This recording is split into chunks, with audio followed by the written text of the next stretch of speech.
Now, the Hellenic Red Cross members are searching houses for possible survivors as raging wildfires killed dozens of people near the Greek capital. Hundreds of firefighters are struggling to put out the flames, and at the same time, rescuers are trying to evacuate people stranded on beaches. The blaze has devoured homes and forests, causing a great deal of damage to the Athens region. At least 74 people have been confirmed dead and many others injured.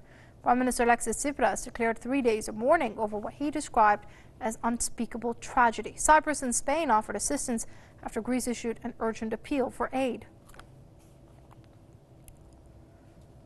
Let's speak to Konstantin Venizelos. He joins us live via Skype from the Greek capital, Athens. Now, Konstantin, of course, as we've been hearing over the past days, this was an act, a force of nature to be reckoned with, so to speak.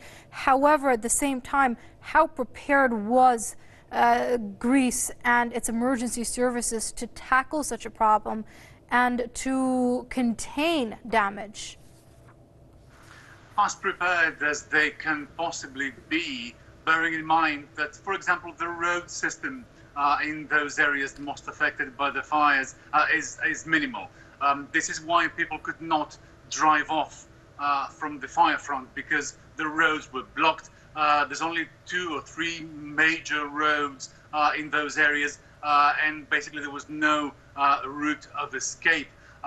This, of course, is a structural deficiency in terms of city planning, and of course it does expose a long-standing anomaly, if you like, in real estate practices in those areas.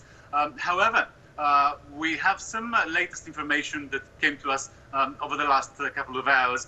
400 structural engineers have been assigned in those affected areas to assess the damage.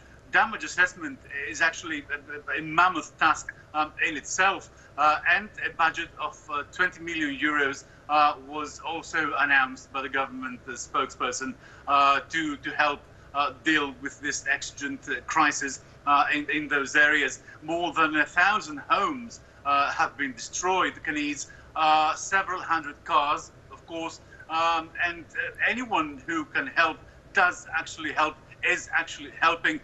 There is doctors, anyone who can help does help. Summer camps in these areas have opened up their facilities to accept the newly homeless locals in those areas.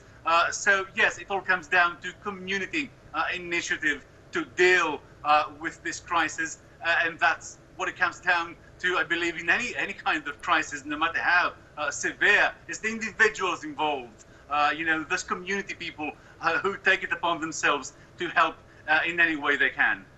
Well, country coming together, of course, but Konstantin, this is not just about urgent aid, but it's going to be a long-term process. What are we seeing as far as that is concerned?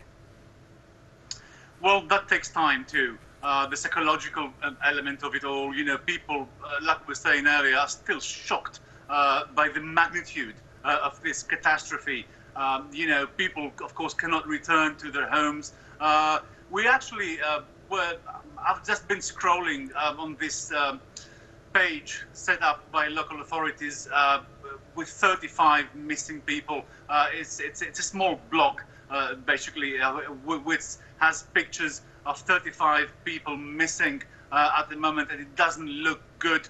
No information is coming through that those will be found alive. So we have the 76 already deceased from those fires, and another 35 people missing.